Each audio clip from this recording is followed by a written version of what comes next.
In executing a $60 million facelift of the club at ArrowCreek, RealFood Hospitality Strategy and Design was able to reimagine the kitchen space and food service operations from the members' point of view. This innovative renovation not only elevates the aesthetic appeal of the club, but also redefines how members interact with their dining options, setting a new standard for excellence in culinary hospitality.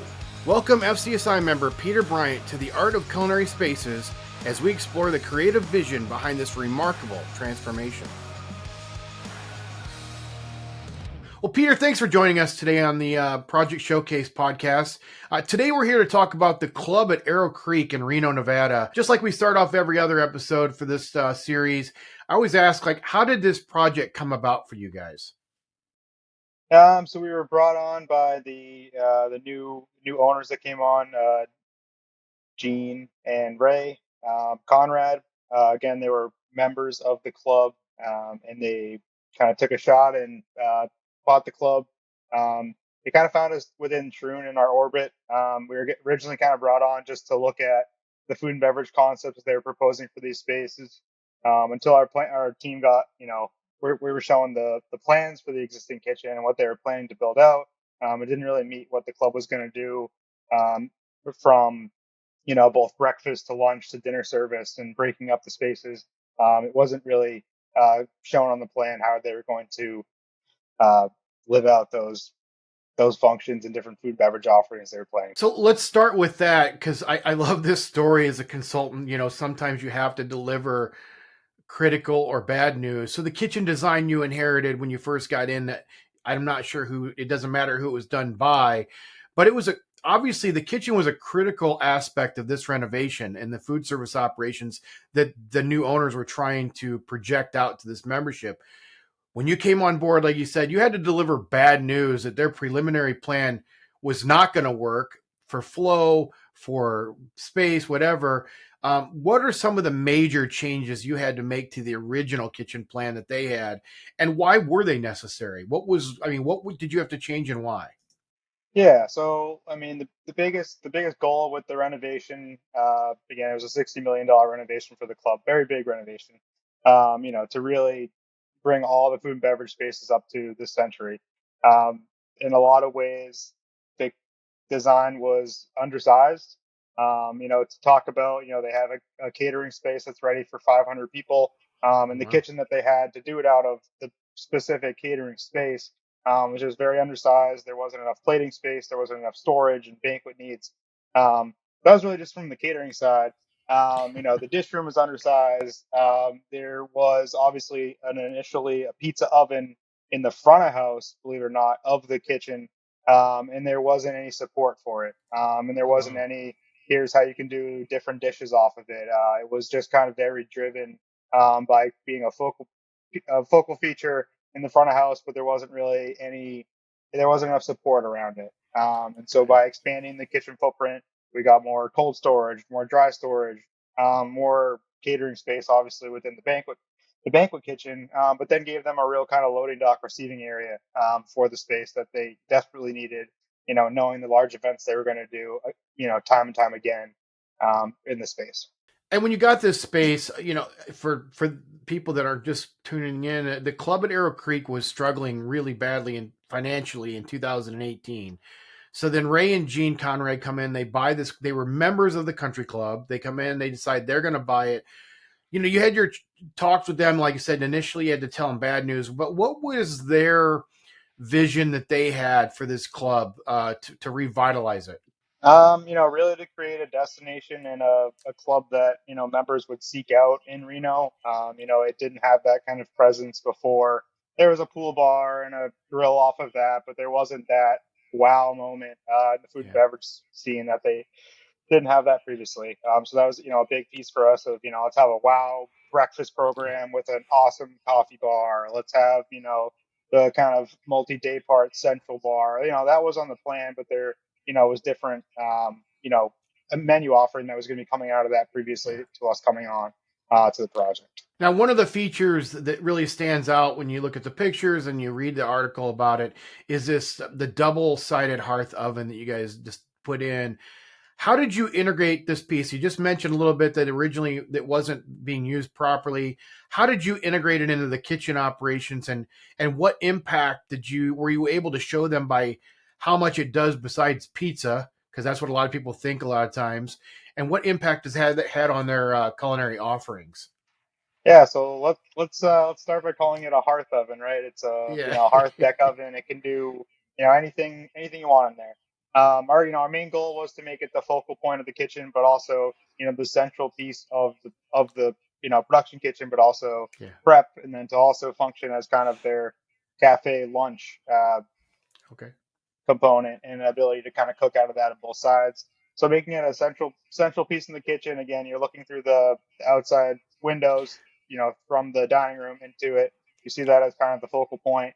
But it's also within being a focal point in the kitchen that they could use for a la carte dinner service, but also for lunch. Now, the design you guys did for the club as well in the main dining area was to create some areas in space where they could see the kitchen in action. How important was this transparency in the overall guest experience that Ray and Gene wanted to have? And what feedback have you received about it now that it's been up and running? Yeah, so I mean, people obviously love the view into the kitchen, but also making that kind of area that is the kitchen expo, making that an area that you can bring members into. They're potentially even doing pasta making and things like that on the table where the guests can kind of come back and engage the space, right? And there's Yeah. we've allowed for the footprint in there that it's not going to encroach on service if you did want to run someone through the kitchen on your busiest day of the week. They could still kind of get in there and be like, wow, this kitchen really functions and it's well, but still having a space that the guests could enter the kitchen and feel like they were welcome and weren't hovering over somebody at the expo and like, whoa, can you get out of my space? So they're allowing more space within that back area. Now, one of the things you talked about with catering and everything else that since they've got a large facility that can handle, I mean, 500 people is a large catering space for a club. You also redesigned the loading dock in the receiving area, and that was a significant change in the design you guys did. Can you explain the problems with the original design and how the new layout that you came up with has improved their operations? Yeah, so there really wasn't a receiving area. It was the loading dock, and that loading dock opened into, main hallway into employee area. So we Oh, basically took the loading dock, moved it up 20 feet, still looking at how trucks get in there and maneuver, maintaining that ability for deliveries, but then, giving them a real receiving area that when you yeah, get, your food deliveries, daily, biweekly, whatever it may be, yeah. there's a landing spot and you're not impeding on the operation. Very good. I'm sure the employees absolutely love that. I've worked in restaurants in my life where the receiving was the back door and it came right through the middle of the kitchen during sometimes, lunch rushes. So I'm sure they really appreciated that too. Yeah. Um, One of the other pictures that's beautiful in the spread is Tony's bar, and that area seems like it had to be really challenging because for our viewers, we'll put it up on the screen. It's an octagon shaped bar, meaning that at every place that a customer sits, they have a different view. And how challenging was it for you to create a space in a bar like that to be both functional because it has to be an operational bar, but also kind of appealing in different viewing angles because you have 8 different ways of looking at this bar now and the operation going on without just looking at, hey, I get to see the sinks. So how were you able to incorporate some different views into that? So it was really a combination of, you're not going to use a standard kind of underbar here. We had some standard underbar, but most of all of the corners were custom fabricated stainless steel, which we then took the bar top counter and actually inlaid that Oh for wow. the cocktail stations. So they Okay. had a very kind of clean look from every view. They're able to kind of keep things very clean in that sense. And then we actually got we were taller than your standard underbar, so we actually got more storage below. Oh good. So it made it a little bit more functional and tried to work out, every area where we had a funky corner where you would lose, you'd have dead space. Not only did it have the prestige of being in our project showcase, obviously, but this was got a bigger award in its own area in its expertise, and that was recognized by Golf Inc. magazine as the best private clubhouse renovation and clubhouse of the year. think in 2022. So, kudos to you guys, because obviously you were a major part of that renovation. But what's the feedback from the members been regarding all the new facilities and then enhanced food and beverage offerings that you guys brought into them? Yeah, well, thank you. Yeah, it was great being honored in both categories. Both from a golfing, but also from a food service design perspective. I believe the members love it. There's, so many different outlets where you can go and meet. You can obviously meet for drinks, but also you can meet for a coffee in the morning right around the corner. They also have, a very good kind of pastry program, and, sandwich program that they're doing out of the cafe. That sounds like, that's doing really well. They're getting a lot of input that, people love the coffee and, just love having new offerings and grab and go elements that they can go to. That again, they didn't have previously. Nice. You guys do a lot of country clubs, being involved with Troon and everything. How do you see the role of food service design evolving in the private club sector, whether it's golf clubs or whether it's private dining clubs or whatever kind of private clubs you've got, especially after seeing the success you've had with this one? What did you learn from this, and how do you see the role of food service evolving now in the private club sector? Yeah, I mean, I think really when you're looking and you're coming in to have thinking about having renovation, really backing up and thinking about what's the concept going to be, what's the guest experience going to be. Yeah. On our team, we also were again involved in kind of the concept planning. Bringing in, hey, here's this kind of look and feel of a concept, but here's the menu that would support it, and then here's how Okay. we're going to execute that in the back of house. Doing kind of a market study and understanding Yeah. what concepts are underutilized in the area and the region, that you could kind of Okay. pull from, and potentially building an outlet or a concept around that.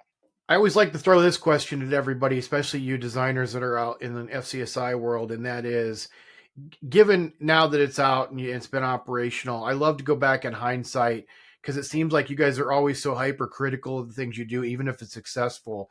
So now looking back with hindsight being 2020, is there anything you would have done differently in the design or the implementation of this project?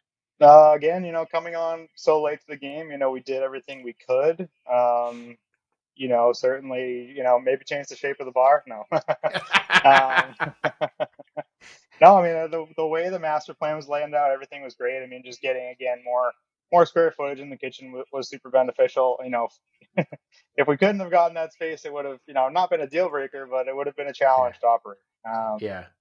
So yeah, so I don't have anything we would have done differently. So That's great to hear. Yeah, absolutely. That's you've you when you're really really happy with something, it seems like you always have one or two little things that maybe, but it's usually things that just because it's that one project that you don't really learn from it. It's just it didn't fit this way in this one time, but the next time it does, it's perfect. So, um, what was probably, or in your opinion, what was the most enjoyable aspect of this project?